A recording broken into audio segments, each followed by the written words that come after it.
Climb inside the Panther tank, a cramped steel coffin wrapped in 45 tons of armor. The air tastes of oil and fear. Your hands rest on coal controls that respond like molasses in winter, while the Maybach engine growls behind you, a beast as unpredictable as the war itself. They call it Germany's superior tank of the weapon meant to dominate every battlefield. Yet for many crews, it was a machine that betrayed them before they ever met the enemy. December 1944. The Ardennes forest lies silent under snow. American crews crouch inside their Sherman tanks, staring into the fog as Panthers prowl forward, predators of steel and smoke. Every man knows the numbers. The Panthers, 75mm Cap UK-42, Lib-70, could kill a Sherman long before the Americans could return fire. But in war, numbers can lie. This is the story of two tanks, one engineered to perfection, the other engineered to win a war. Which proved mightier, the flawless machine that broke itself or the imperfect one that never stopped moving? Long before the Panther tank thundered through the Ardennes, its story began with fear. In the summer of 1941, German forces invading the Soviet Union met a nightmare they hadn't expected, the T-34. Fast, deadly, and brilliantly simple, the Soviet tank stunned the Wehrmacht. It forced German engineers to confront a brutal truth. Their prized Panzer III and IV were already obsolete. In November 1941, a special design committee was formed, the Panther Commission. Their mission, create a tank that could outgun and outlast the T-34. By May 1942, MAN's proposal was chosen. Production began in January 1943. On paper, the Panther was a masterpiece. 45 tons of sloped armor, an 80mm glacis angled at 55mm, and the fearsome 75mm KWK-42 Lee-70 cannon capable of piercing Allied tanks from over 2,000 meters. But what the blueprints didn't show was how fragile perfection could be. From the very first deployment at Kursk in July 1943, reality hit hard. Dozens of Panthers burned before they reached the front lines, engine fires, transmission seizures, final drives exploding under strain. Hitler's demand for more armor and a heavier gun had pushed the design far beyond what its drivetrain could bear. The Panther was born too heavy for its own bones. Meanwhile, across the Atlantic, American engineers followed a different philosophy.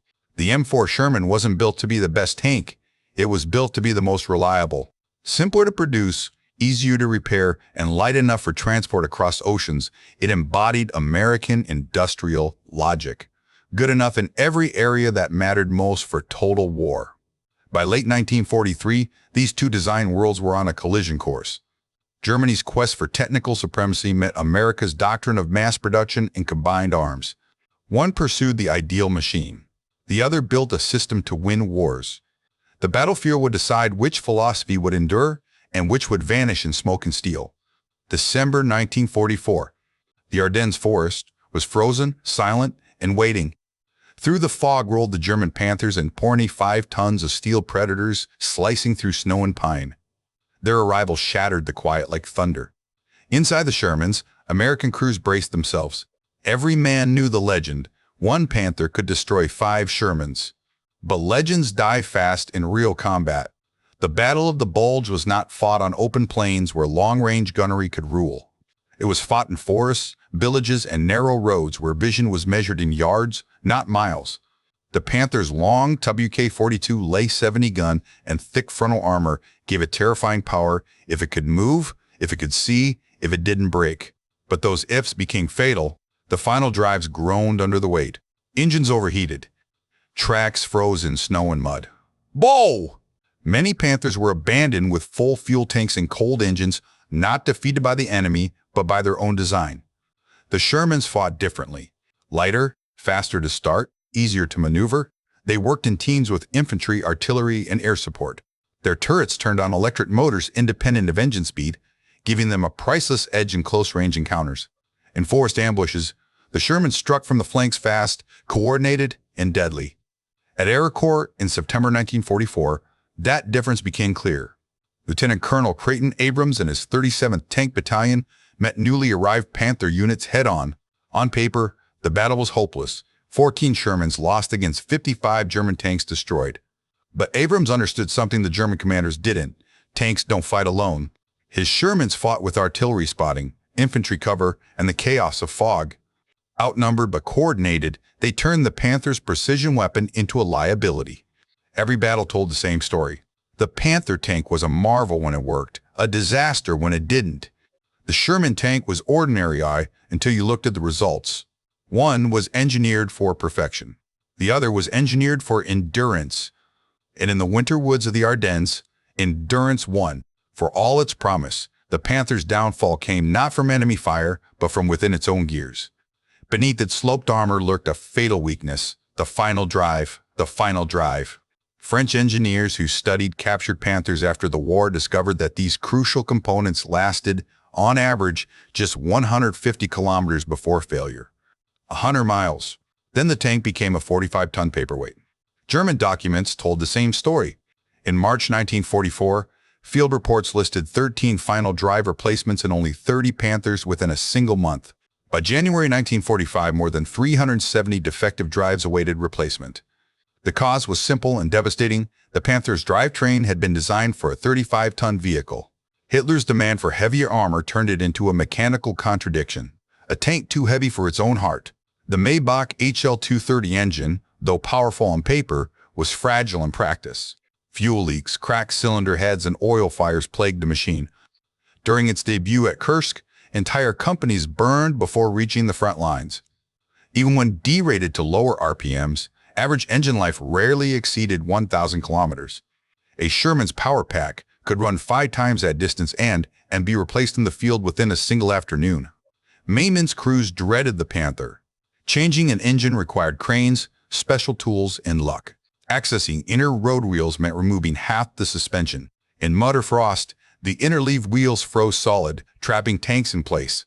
American crews, by contrast, could replace a Sherman's tracks in hours using standard tools carried in every platoon. The difference was systemic. One design demanded perfection, the other expected imperfection and planned around it.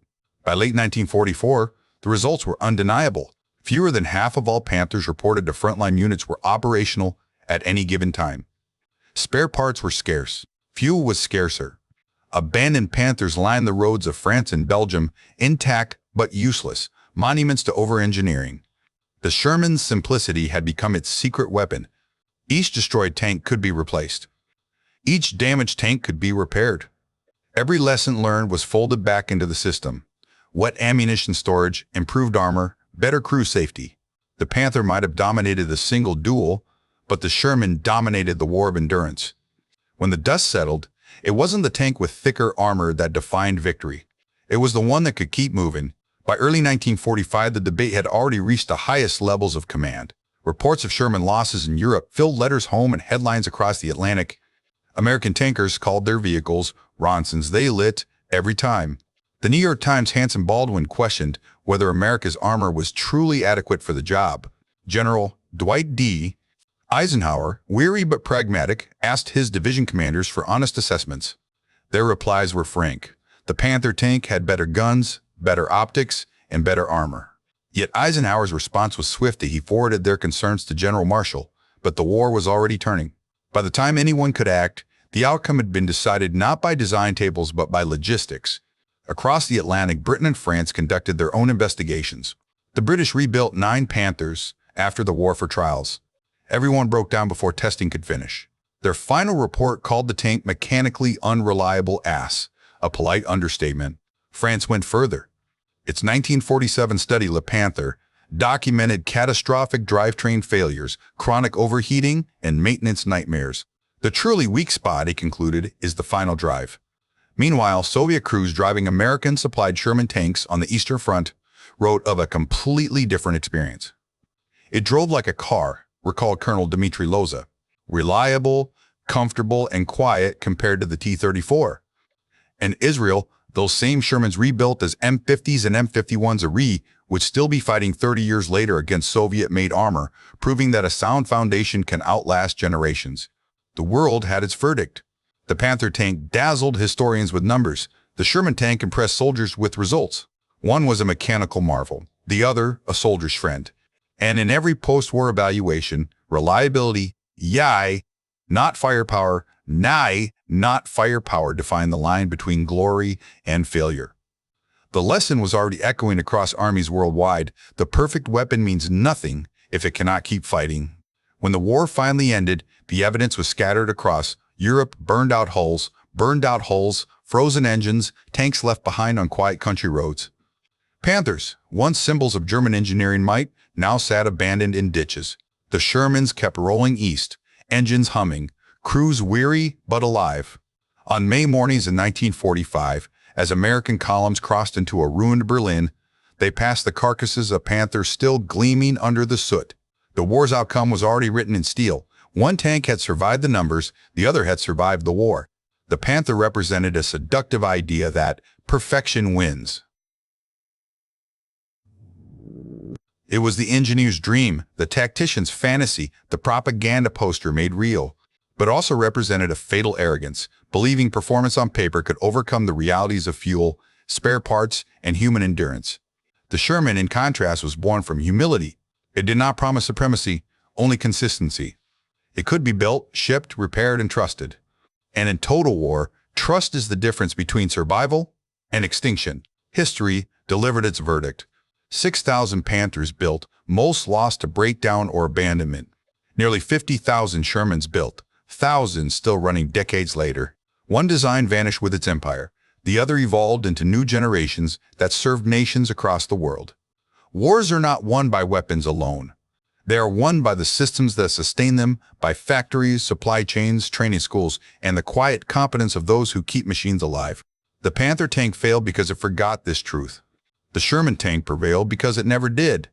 So as we look back across 80 years, the question remains, would you rather command the tank that dazzles or the one that endures? If this story reminds you of a lesson history has taught too many times, that reliability, not perfection, defines victory, share your thoughts below. Because even now, the battle between brilliance and practicality continues in every design that follows. Every document hides a decision that changed lives. Subscribe to WW2 Truth Files and tell us what secret operation or mystery from the war intrigues you the most.